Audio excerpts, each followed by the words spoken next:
안녕하세요. 자, 오늘, 전 근대 한국사 이후에 국제질서의 변동과 조선의 대외관계 우리 친구들과 함께 하도록 하겠습니다. 자, 오늘은 어제하고는 달리 또 다른, 이렇게 약간 실망일 거예요. 여선생님이 아니라 남쌤이어서, 다 실망하지 뭐. 그잖아요. 자, 오늘 교생생 모셨는데, 이제 아무래도 2학년하고 함께 하다 보니까 1학년 교실은 직접적으로 가지는 않을 것 같은데, 아무튼, 한국사, 선생님이세요. 그래서 오늘 함께 하려고 합니다. 인사 한번 부탁드릴게요. 네, 안녕하세요. 저는, 요거 보고 하시면 돼요. 네, 네네. 저는 이번에 새로 온 교생 실습생 김만수라고 하고요. 잘 부탁드립니다. 네, 이름이 꽉 찼어요. 그죠? 네, 이름이 꽉 찼어요. 자, 함께 하도록 할게요. 자, 오늘 학습 목표입니다. 학습 목표. 오늘은 조선종기 대외관계를 설명할 수 있다. 어떤 관점이냐면, 우리가 이제 중국과 우리나라의 대외관계, 외교관계 하면 이제 무슨 단어를 많이 써요? 사대주의. 사대주의가 근데 뭔 말이죠? 이 중국 중심의 우리가 천하가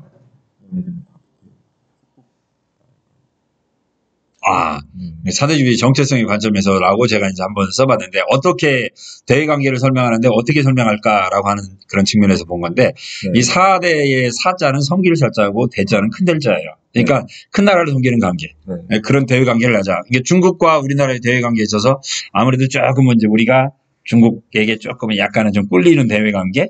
꿀리는 대외관계를 취함으로써 그 대신 뭘 얻는 거예요, 우리가? 평화를 얻는 거죠. 중국이 이제 과거 몽골이라든가 아니면 거란이나 연조처럼 우리나라에 쳐들어오지 않게 되니까 평화를 얻고 또 상대적으로 큰 나라인 중국과 교역을 함으로써 이제 우리가 경제적 문화적 신리를 얻자. 그러니까 사대주의 관점이 조금 이제 어떻게 보면 굴종적, 굴욕적 이런 거라기보다는 실용적 차원에서 접근해보자. 라고 보는 거죠. 그래서 조선정기 대외관계 사대주의 정체성 관점에서 설명할 수 있다라고 이야기를 했는데, 조선이라는 나라가 얼마나 실용적인 차원으로 외교를 이용했는가. 그런 관점에서 우리가 한번 보자라는 거고요. 그 다음에 양난 이후. 여기서 양난은 그러니까 그쵸. 외란과 병자 호란이에요. 호란. 그죠? 외란과 호란. 이게 전쟁이 30년 사이에 일어나요. 이게 1592년에 임진왜란이 일어나고 병자 호란 같은 경우 1636년에 일어난단 말이에요. 그러니까 약간 재수 없는 사람은 정말 살면서 전쟁을 2번, 3번 겪었어요. 2번, 3번. 와, 정말 한 번 겪기도 힘든데 전쟁이라는 것들을 3번까지 겪었다 그러면 정말 인생이 파란만장한 건데, 아무튼 양난 이후 국제질서의 변동과 조선의 대외관계를 설명할 수 있다. 이 학습 목표는 교육부에서 정한 거예요. 이건 교육부에서 정한 건데, 여기에다가 그런데 이제 우리 친구들의 학습 목표 이걸 설명하는데 어떻게 설명하는 게 가장 좋을 것 같아요?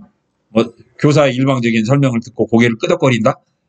이게 이제 전통적인 방식이라고 본다라고 한다면 어떻게 할 수 있을까? 그림을 그려서. 한번 이제, 그래요. 약간 힘들어졌는데, 제가 이제, 가능하면 미술과 연계해서 팔컨 만화 그리기. 우리가 이제 가장 쉽게 접근하는 방법 중에 하나가 이제 동영상이나 아니면 만화잖아요. 혹시 만화 좋아하세요? 좋아요. 물론 동영상을 더 좋아하겠지만. 그래서 이제 병자호란 영화를 가장 쉽게 하려고 하면 우리 활 있잖아요. 활 영화, 그 배경이 병자호란이었잖아요. 그죠? 그래서 공녀로 끌려간 동생을 구출하는 오빠의 아름다운 이야기. 최종병기 활이 있었잖아요. 그런 동영상이나 아니면 이제 만화 그리기 직접. 우리가 동영상을 만들 수는 없으니까 그건 보는 건 가능하지만 이제 그런 식으로 한번 우리가 이제 수업을 해보는 것도 재밌겠다라고 해서 다양한 형태의 학습 목표 한번 제시를 해봤어요. 실제 그렇게 할지 안 할지는 모르겠어요.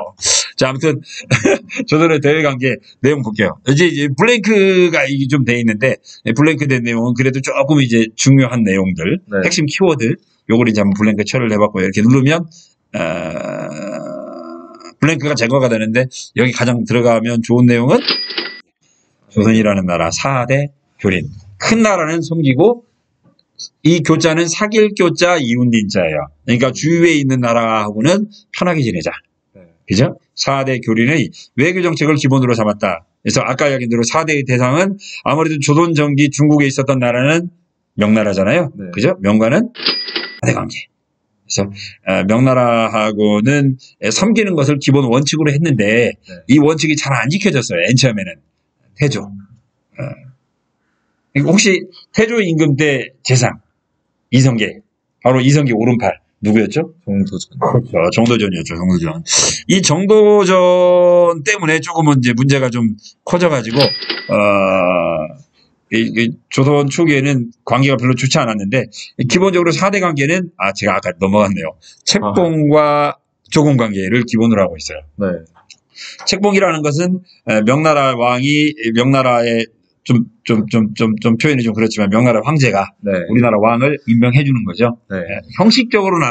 형식적으로나마 우리나라 왕이 중국 왕으로부터 임명을 받습니다. 네. 그리고 그 대가로 나를 왕으로 임명해 줬으니까 고맙잖아요. 네. 인사를 가야 되겠죠. 네. 조공을 갑니다. 이 조공은 뒤에 보면 나오는데 통상적으로 몇 번을 갔냐면 1년에 4번을 갔어요. 우리나라 같은 경우. 이제 뒤에 가서 이건 또 설명을 드릴게요. 네. 아무튼, 자, 요 부분 한번 가고요. 요동정벌. 이 요동정벌을 주장했던 친구가 누구냐면 정도전이에요. 아까.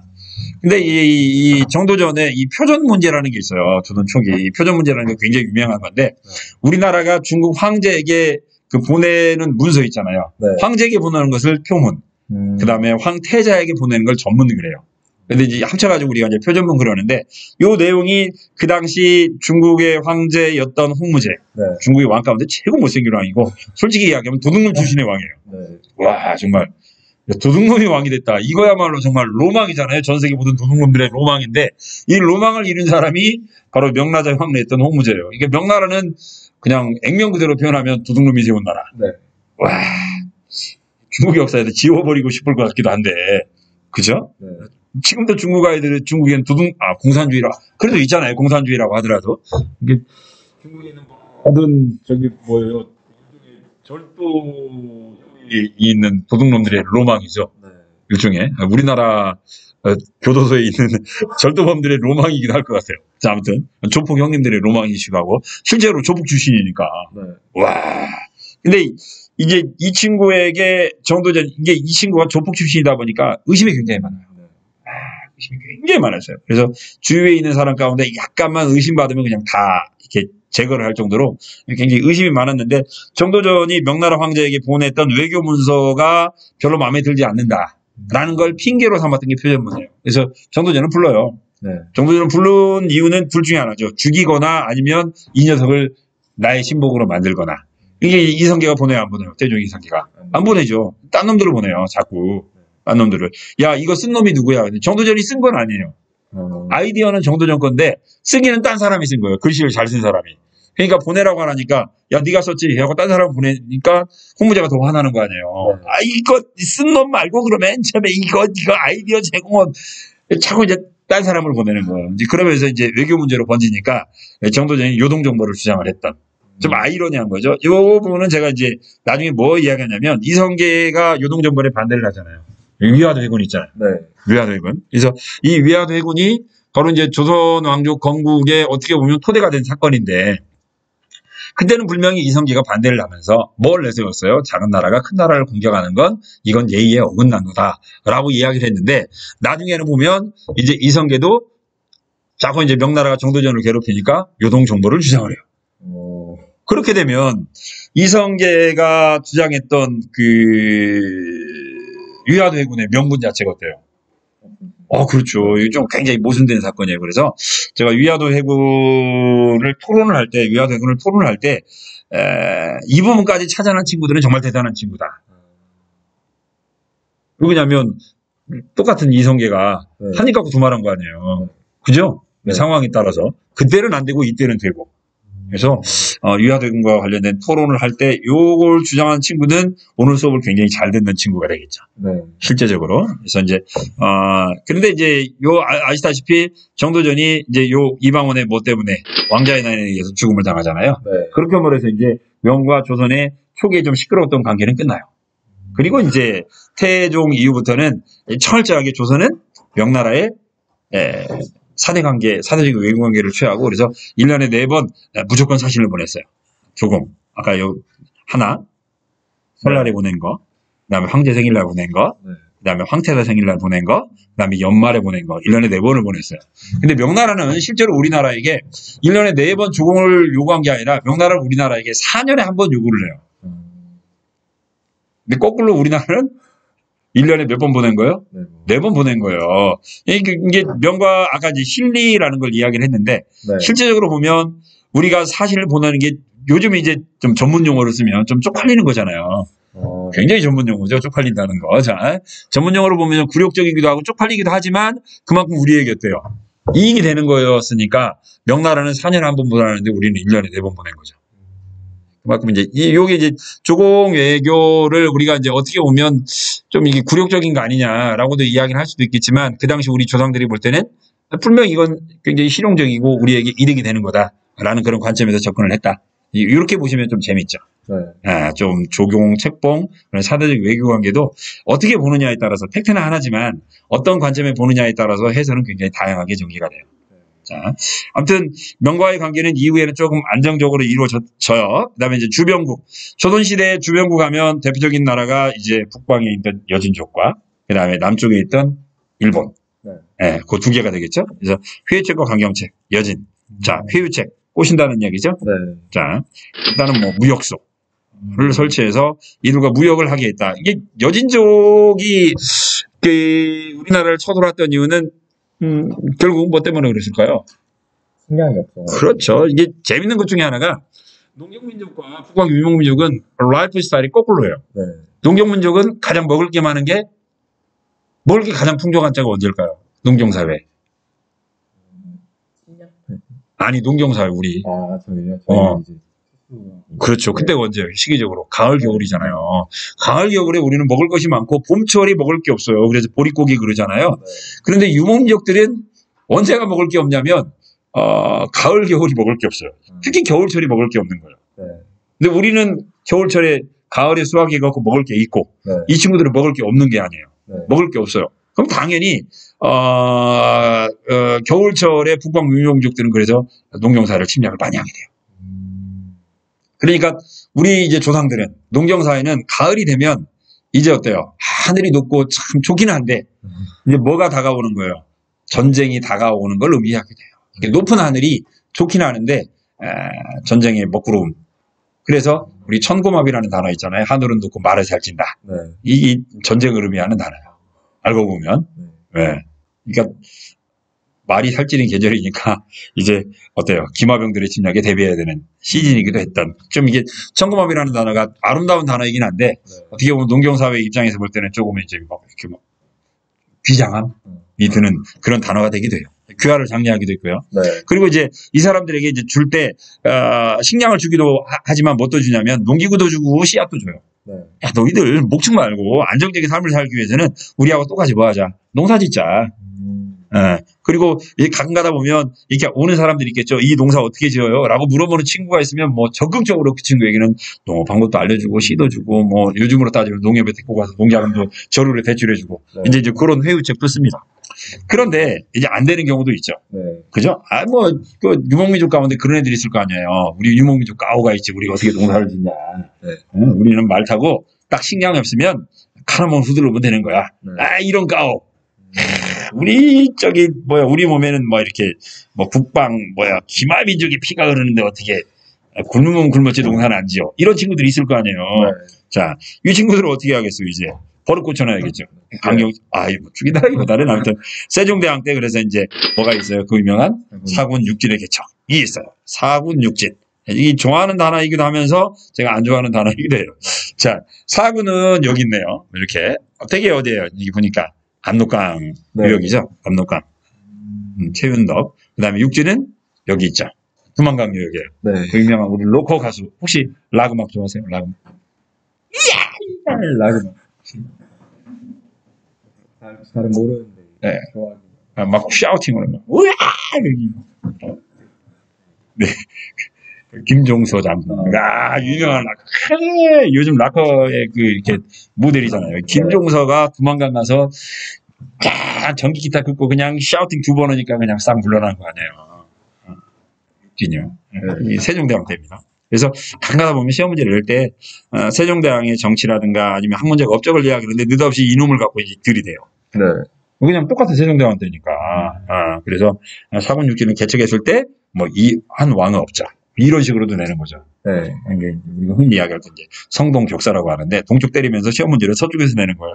근데 이제 그런 스타일의 문제도 좀 많이 내요. 그다음에 이제 이 부분 표현이 별로 좀 안 좋다는 게 여기 보면 확정된 북쪽 경계라는 단어가 있잖아요. 확정된 북쪽 경계. 네. 요게 이제 상당히 오랫동안 우리 교과서에 그래서 압록강과 두만강을 경계로 하는 국경선이 완성이 되었다라고 이야기를 하는데 이게 바람직한 표현은 아니에요. 네. 왜냐하면 이게 완성이 됐으면 우리 교과서 뒤에 보면 항상 또 뭐가 나오냐면 독도와 간도 문제가 나온단 말이에요. 네. 그러면 이렇게 오늘날 우리나라 국경이 확정되었다라고 한다면 우리 스스로 뭘 포기하는 거예요? 환도를 포기하는 거죠. 이 교과서가 이렇게 하니까 두말하면 안 돼요. 그래서 이런 단어는 절대 저는 개인적으로 사용하는 걸 별로 좋아하지 않고요. 그 다음에 전 세계 어느 나라의 역사를 보더라도 1440년경에 국경이 완성된 나라는 없어요. 네. 이게 우리나라 사람들은 이 국경이라는 것들을 완성된 개념으로 생각하는데 국경은 생명체하고 똑같아요. 넓어지기도 하고 좁아지기도 하고. 심지어는 사라진 나라도 무수히 많죠. 네. 그런데 마치 뭐 세종대왕 때 우리나라 국경이 완성되었다. 이건 이제 우리 친구들한테 지나치게 역사를 고정된 역사관을 심어줄 수 있는 굉장히 위험한 그런 사고방식이기 때문에 그냥 개척했다. 이 정도만 하면 됐지 뭐 오늘날 우리나라 국경이 완성되었다. 저는 그건 별로 좋아하는 표현은 아니고요. 그다음에 일본입니다. 일본 아이들 여기서 이야기하는 일본은요. 심지어는요. 제가 이제 이거 미리 다 챙기면 이 교과서에 대마도가 아니라 쓰시마라고 써 있어요. 세종대왕 때 쓰시마를 정벌했다. 네. 어떻게 생각하세요? 교과서에 쓰시마라고 써 있으면 어떻게 해요? 아직까지도 우리 많은 사람들이 과연 대마도 뭔지 물론 대마도가 일본 땅이라는 것을 뭐 이렇게 싫어하는 사람도 굉장히 많거든요. 마치 이건 무슨 표현이냐면 독도를 다케시마하고 쓴 거하고도 좀 비슷하게라고 생각을 해요. 그래서 제가 쓰시마라고 써 있는 거 대마도를 숫자 바꿨어요. 제가 왜 이걸 먼저 보여드리냐면 여기서 이야기하는 일본인들은 본토 사람들이 아니라 바로 대마도 일본인들이에요. 네.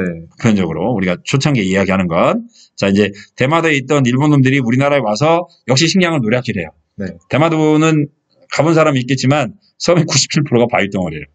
그러다 보니까 농경에 접합하지 못했고 그래서 쌀을 얻으러 우리나라에 온 거죠. 이 오자 세 군데에서만 장사를 할 수 있도록 열어준 거예요. 오늘날 부산, 그다음에 진해, 그다음에 울산. 세 군데에서만 아무래도 이제 대마도에 가까운 쪽이잖아요. 네. 세 군데만 열어줬고 여기서 이제 제한된 형태의 무역을 허용했다. 요걸 보고 이제 우리가 개의 약조라고 그래요. 1443년 이때도 역시 세종대왕 때예요. 네. 생각보다 양은 많잖아요. 네. 1년에 50척. 쌀 뭐 200석. 200석이면 요즘으로 따지면 400가마? 별로 안 되죠. 네. 네. 이게 이제 공식적인 거고 이거 말고도 굉장히 밀무역도 상당히 많았겠죠. 솔직히 이야기하면 공식적으로는 이 정도만 하라고 했는데 밀무역이 상당히 많았었고요. 아무튼 세종대왕은 이건 회유책이잖아요. 야 너희들 쌀 부족하면 아까 이야기한 대로 97%가 바위인데 야 너 바위에다가 저기 뭐야 벼농사 지어 이렇게는 말할 수 없잖아요. 아무리 우리나라가 뭐 이렇게 농업에 학을 떼고 농업 기술이 발달했다고 손치더라도 제가 바위 뚫어가지고 거기다 나락 심는 건 못 봤거든요. 그러니까 이제 갑자기 재밌는 상상이 된다. 바위를 뚫어가지고 거기다가 벼를 심는다. 아무튼 그런 건 없으니까 이제 어느 정도 무역을 허용을 해준 거죠. 그럼에도 불구하고 이놈들이 오니까 이제 세종대왕 때 이종무를 보내서 이제 대마도를 도발했다. 1419년 이종무 장군 이야기 들어보셨어요? 과설로는 봤는데 네네.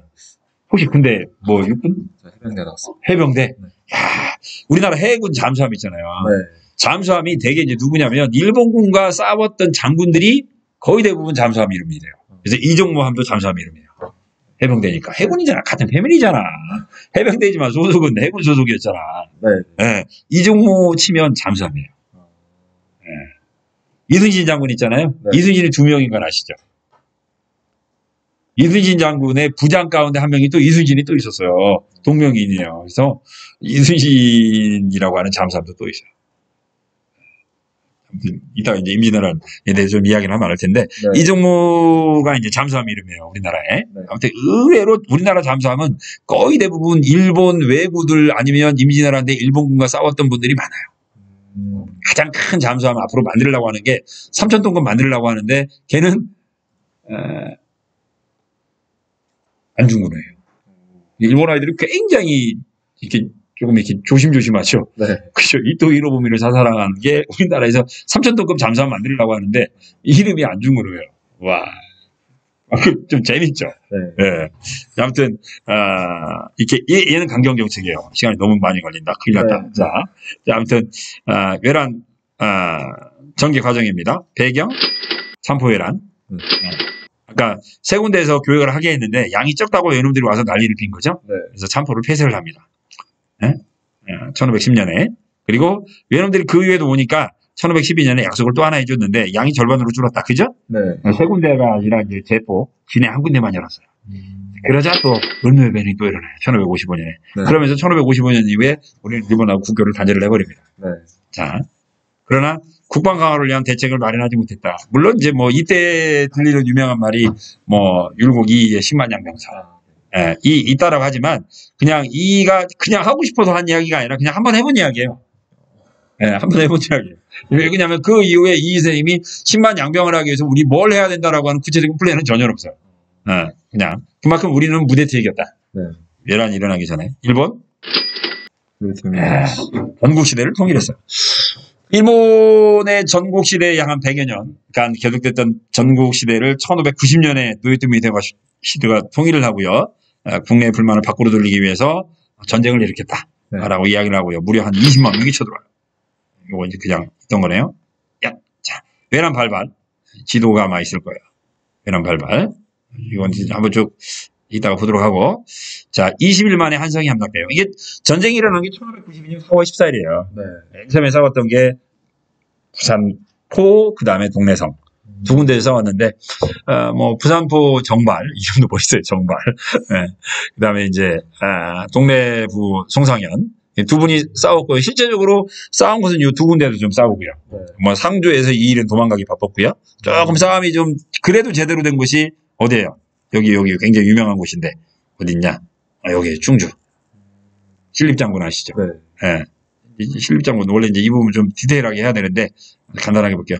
이제 신립장군은 그 당시 조선 제1의 명장이에요. 약 8천여 명의 기병을 이끌고 와요. 그리고 분석을 해본 거예요. 우리가 일본군에게 왜 졌을까? 분석을 해보니까 싸워서 진 게 아니라 도망갔어. 왜? 일본 아이들이 이때 뭘 갖고 있었으니까. 총을 가지고. 그렇죠. 네. 그죠? 이 조총, 우리는 조총이라고 하고, 새를 맞춘다고, 나르는 새를 맞출 정도에서 조총이라고 하고, 일본 아이들은 그걸 보고 뭐라고 하냐, 떼뽀라고 불러요, 떼뽀. 한자로 쓰면 철포인데, 일본 발음으로 하면 떼뽀 그러거든요. 네. 그래서 이제 우리 이제 어디 가면 막무가내로 막 덤비는 사람이 있죠. 우리 뭐라고 그래요, 세 글자로? 무대포. 그렇죠. 일본어예요. 실제로. 오, 새로운 발견이에요? 네. 무대포는 뭐냐면 총도 없이 막 덤비는 놈이에요. 그러니까 전쟁터에 나가는데 우리나라로 따지면 뭐 칼도 없이 전쟁터 나간다? 그러니까 아무런 대책 없는 사람. 네. 무대포라고 이야기를 하죠. 오, 관련된 단어예요. 네. 와, 정말 지식의 세계는 끝이 없어요. 그죠?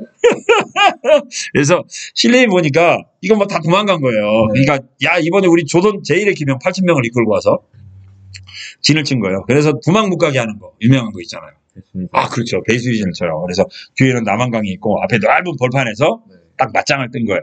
근데 벌판이다 보니까 모래와 자갈이 많아요. 기병이 위화 조건이 아니죠. 네. 근데 일본 놈들은 뭘 가지고 있었어요? 조총을 가지고 있었고, 일본 아이들은 이때 이제 그 가지고 있는 조총 기법 가운데 하나가 3단 사격이에요. 잘 아시죠? 이렇게 한 명은 빵 쏠 때, 한 명은 장전하고 있고, 이렇게 앞선이 빠지고, 뒤에서 장전한 놈이 또 쏘고, 얘는 또 뒤로 빠지고, 장전하고, 3단 사격을 하다 보니까 조총이 연사가 가능했던 거죠. 실제로는 조총 한 번 장전하고 발사하는데 1분 이상 걸려요. 근데 이제 연사가 가능했기 때문에 조선군들에게 엄청난 타격을 준 거죠. 이게 조선군들은 뭐냐면 기마병이니까 네. 원래대로 하면 그래요.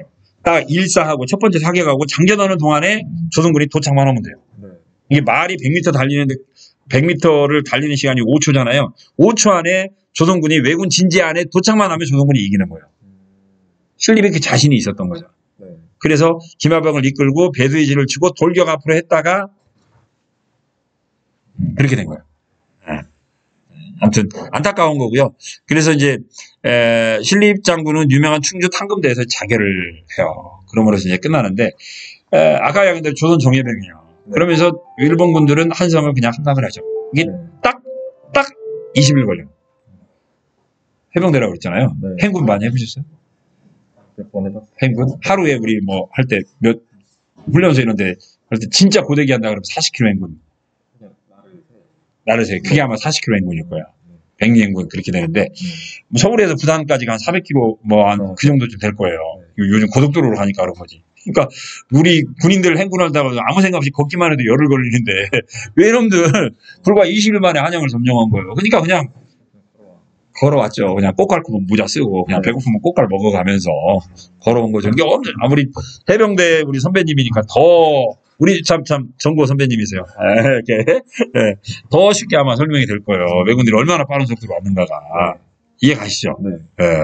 그러자 이제 선조임금 여기 평양성 버리고 의주까지 도망가요. 의주까지 도망을 가가지고 명나라에게 원병을 요청하죠. 명나라 군대가 옵니다. 이게 명나라 군대가 오는 동안에 이제 싸웠던 게 바로 이제 누구예요? 이순신 장군이죠. 남쪽에서 이순신 장군이 싸웠는데 요거 누르면 뭔가 딱 하나 나오는데 한번 나와요. 임진왜란 3대차. 미리 설계를 딱 해놨으니까. 아까 이야기한 대로 이 세 개의 싸움은 다 의미가 있어요. 첫 번째 한산대첩은 뭐냐면 잘 아시잖아요. 이순신 장군이 오케이.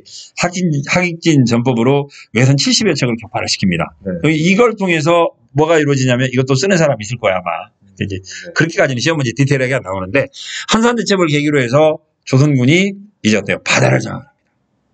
바다를 장악합니다. 진주대첩 혹시 진주 가보셨어요?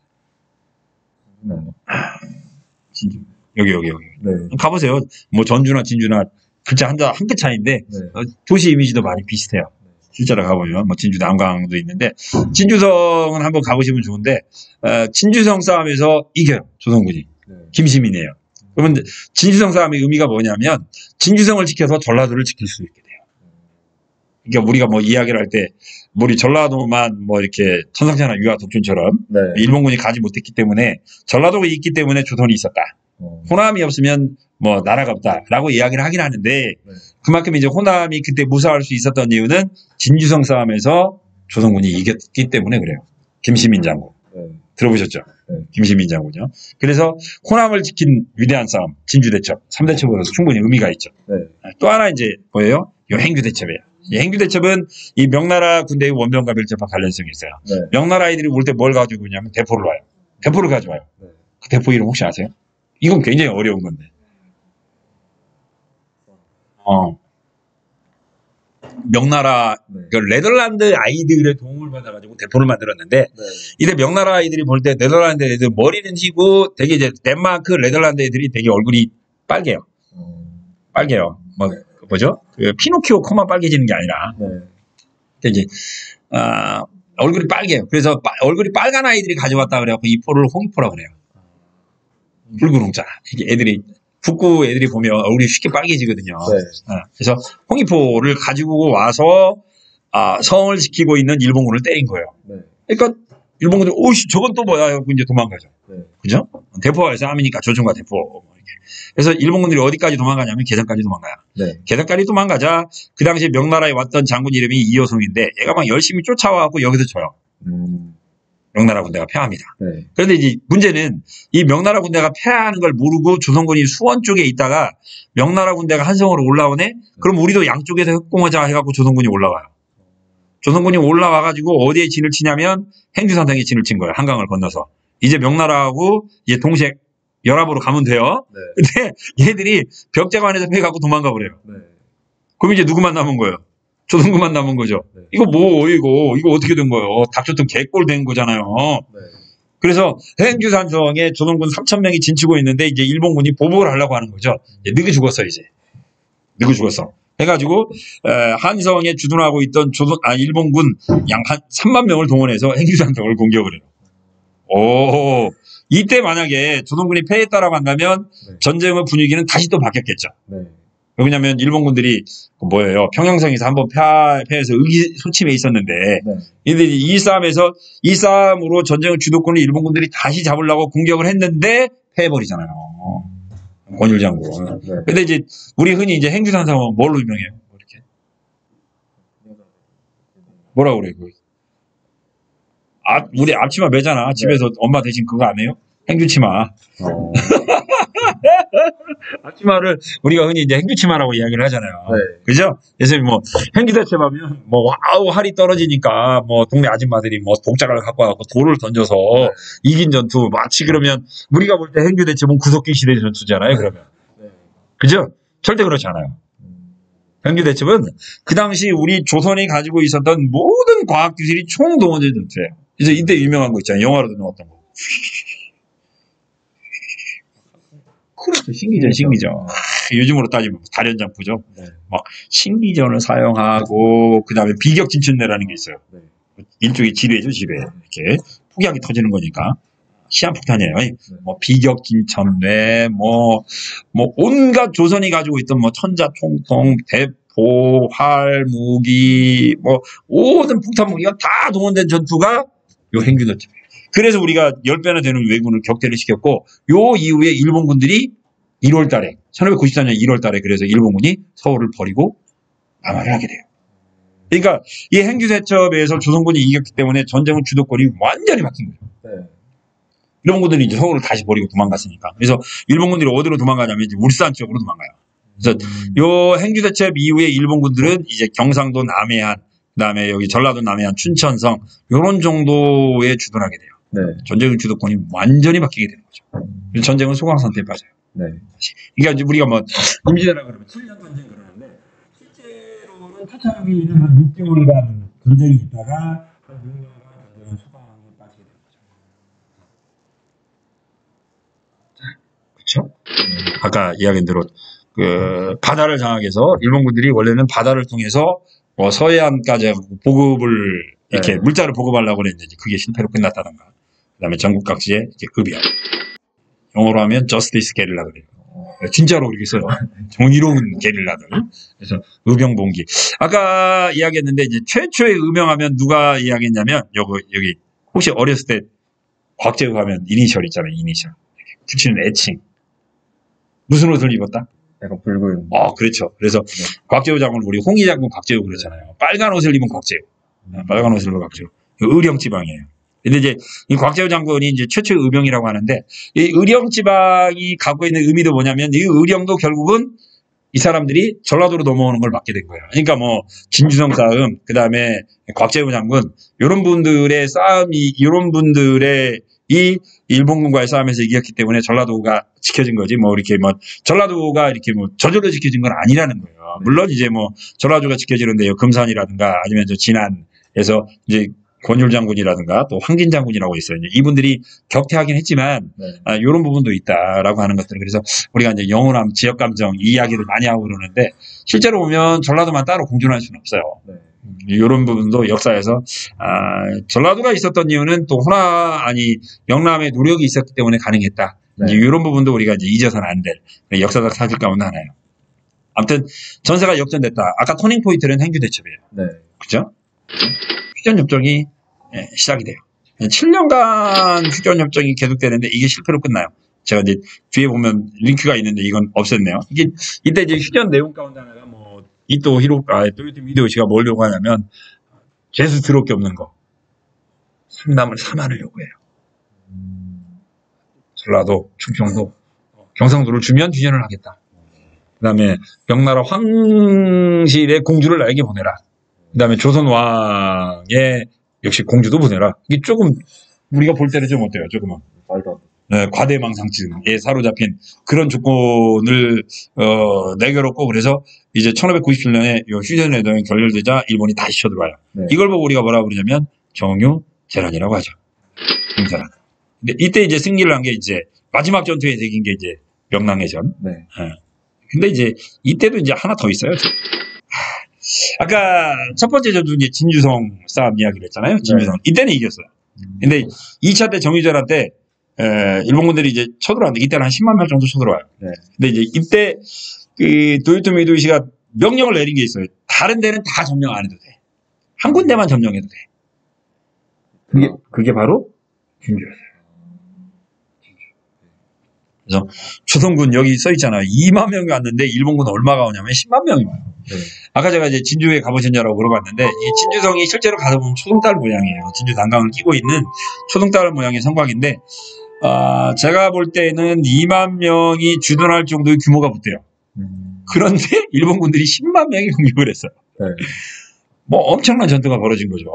근데 이제 조선군들이 잘 막았는데 역시 이제 항상 이야기하는 자연환경, 비가 내려요. 억수로 비가 내가지고 성곽의 일부분이 붕괴되고 이제 요 틈으로 일본군들이 공격을 하면서 패하는데 이때 이제 등장하는 유명한 분이 누구냐면 1차는 김시민, 2차는 그 유명한 주농계라는 여인이 등장을 해요. 예, 농계. 네. 예, 왜냐면 농계는 이때 이제 진주성을 지키고 있었던 주 장군이었던 최경혜 장군의 부인이었어요. 우리가 흔히 이야기하는 뭐 기생은 아니고요. 이제 기생으로 이제 어떻게 보면 뭐 변장을 한 거죠. 변장을 해서 이제 외장을 껴안고 촉성로에서 이제 뛰어내렸다. 이거지 뭐 일반 사대부가 어떻게 술판에 들어가서 하하호호 하기는 어울리지 않잖아요. 네. 이게 기생으로 저식을 했던 거고. 농계의 고향은 장수예요, 장수. 전라도 장수예요. 그래서 장수하면 뭐 한우, 사과로도 유명한데 실제로는 가을에 보면 사과 먹으러 가면 우리를 기다리는 건 누구냐면 너 장수사과 처음 먹어봤지? 라고 하면서 우리를 기다리는 게 이제 주농계예요. 주농계. 그래서 고향은 바로 이제 장수입니다. 장수. 그래서 뭐 유명한 그 임진왜란의 가장 유명한 싸움 가운데 하나는 진주성 대첩인데 역시 여기서도 등장하는 게 우리 전라도 여인도 등장을 하고요. 그래서 아무튼 진주성이 함락되자 일본군들이 진주에서 합천을 해가지고 남원까지 와요. 그게 이제 유명한 남원에 가보면 만인일초이죠. 만인일초. 10,000명이 전사를 했다. 그게 1597년 추석 때예요. 추석날. 추석날 남원 군민 10,000여 명이 전사를 하세요. 그리고 남원이 함락되자 일본군들이 전주로 오고요. 전주성 함락되고요. 전라도가 이제 정유자나 때는 주타켓이 돼요. 네. 조금 다르죠. 그리고 이제 마지막 전투는 아까 야근대로 병자호란이었고요. 그렇게 됩니다. 명랑해전 마지막. 명랑해전의 승리를 거두었고, 이건 이제 영화 명랑으로도 유명하잖아요. 네. 아까 뭐 이야기한 대로 12척 대 133척. 심한 경우에는 333척. 이라는 이야기도 하는데 실제로는 133척이 맞는 것 같아요. 뭐 10배의 적을 물리치자 이제 일본군들이 속전속결의 전쟁이 불가능함을 깨닫고 이제 철수를 하게 됐고 때마침 도요토미 히데요시가 죽었고 그래서 이제 마지막 전투가 유명한 노량해전이죠. 그건 이제 좀 말이 많으니까 그건 나중에 볼 수 있도록 하고 좀 받은 거고요. 야, 영양. 자, 오우. 인구 엄청나게 많이 줄었겠죠. 네. 5분의 1이 줄어요. 농경지 거의 대부분 사라집니다. 호적 토지재산 사라지고요. 국가재정 형편없게 되고요. 문화재 소실되는. 이때 대표적인 문화재가 경복궁, 불국사. 경복궁은 대원군 때 네. 다시 복원을 해요. 불국사는요 1966년에 복원이 돼요. 박정희 대통령 때.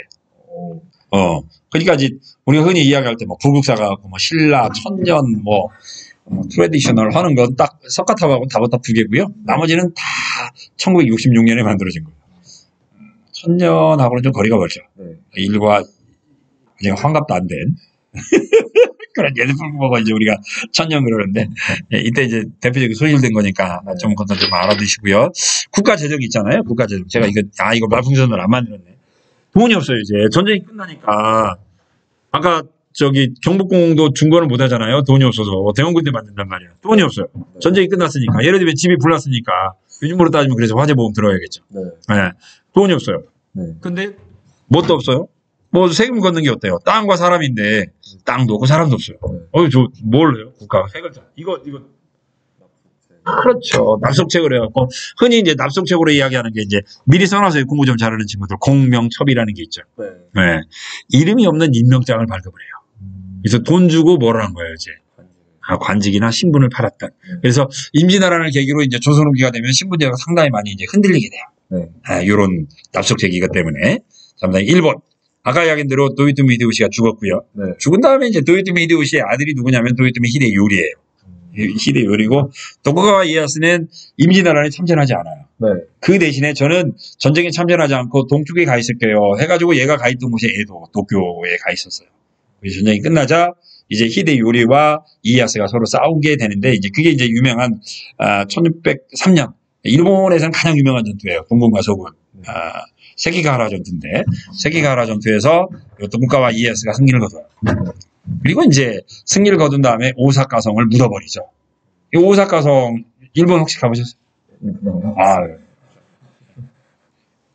자, 그 도쿄 일본 가면 우리 한국 사람들이 오사카를 많이 가거든요. 그게 바로 이제 임진왜란 때 우리나라 침략의 원흉이었던 노토미 히데요시의 성이었어요. 조금은 즐겁기도 하고 뭐 일본 가니까 뭐 기쁘니까 뭐 세이치 막 이렇게 승리의 빅토리도 하고 그런 것도 좋은데 의미는 알고 어떻게 보면 침략의 원흉이었던 도요토미 히데요시가 거주했던 공간이에요. 마냥 기뻐할 수 있는 공간은 아니에요. 어떻게 보면 침도 좀 뱉고요. 거기 가서 쓰레기도 좀 버리고요. 도요토미 히데요시하고 욕도 좀 하고 와야 될 공간이에요. 힘들면 뭐 화장실 가서 에이 도요토미 개놈 이렇게 죄송해요 전문 용어 써서 자 이런 공간이에요. 좀 알고 즐기자 라고 하는 이야기인데 이때 도쿠가와 이에야스가 묻어버려요. 오사카를 점령하고 나서. 이제 우리가 보고 있는 오사카성은 그러니까 그것도 1950년에 복원했다. 좀 어이없죠 이런 이야기 들으면. 예. 자 일본 놈들이 문화재를 많이 약탈해요. 이때 이제 많은 학자도 끌려가고요. 강항이라는 사람이 있어요. 대표적으로 강항. 인쇄공도 많이 끌려갔고요. 그다음에 가장 도자기 인쇄공이 끌려가요. 그래서 이제 특히 이제 일본 아들이 이제 영남지방에 오래 있다 보니까 영남지방에서 많은 책을 훔쳐갔는데 누구 걸 훔쳐갔냐면 이황의 책을 훔쳐가요. 이황. 그래서 이황의 성략은 우리나라보다 일본이 더 발달했다라고 이야기를 하고요. 그다음에 많은 도공들을 끌고 갔는데 이때 이제 도공 가운데 유명하신 분이 이삼평. 일본 가보면 이제 규슈 우리가 가장 가까운 곳이잖아요. 가장 가까운. 규슈에 가보면 아리따라고 하는 지명이 있어요. 아리따. 한자로 쓰면 유전인데 아리따라고 하는 지명에 가보면은 이삼평이라는 사람의 그 큰 비석이 있어요. 이제 거기 뭐라고 쓰냐면 도신이라고 써 있어요. 일본 도자기의 신 이삼평. 이라는 사람. 그래서 일본의 아리따 도자기를 처음으로 만든 사람이 요 이삼평이에요. 일본 도자기의 시조고요. 그 다음에 일본 역시 규슈에 보면 가고시마라는 지역이 있어요. 일본 최고 아래쪽에 있어요. 가고시마라는 지역이 있는데 그곳에 가보면 이제 심수관이라는 사람이 있어요. 심수관이 있는데 이름을 안 바꿔요. 이 사람이 아까 이제 제가 남원성 그 만인우총 이야기 있잖아요. 만여 명의 조선 국민들이 죽음을 당했는데 이때 남원 지역에 있어도 도공이 끌려가요. 남원 지역에 있다가 끌려간 도공이 심수관이에요. 이름은 안 바꿔요. 그래서 지금은 심수관 15세예요. 유럽식으로 이야기를 하는 거예요. 유럽 애들 보면 막 그렇잖아요. 레오파드 1세, 2세, 3세, 막 14세 막 이러는 것처럼 심수관 지금 15세가 가고시마 지역에 살고 있어요. 남원이 고향이라고 생각하고요. 태극기 걸고 있고요. 해마다 추석 때 오면 조상들이 제사를 지내고 가요. 아까 저기 그 남원성이 점령이 된 게 추석날이라고 그랬잖아요. 굉장히 가슴이 아프죠. 그래서 저번에 이제 2017년에 그래서 이제 요거 뭐 이렇게 우리가 흔히 이야기하는 갑자로 이야기를 하잖아요. 60갑 행사를 좀 크게 했었어요. 60갑 행사로. 그러면서 도신들 그다음에 중국에서는 자 여진족 이 성장을 했고 그게 뭐라고 하냐 이제 후 금이되죠. 1616이에요. 1616. 요거 연도 외우기 쉽죠. 요거 정도까지 하고 나머지는 조금 이따 할게요.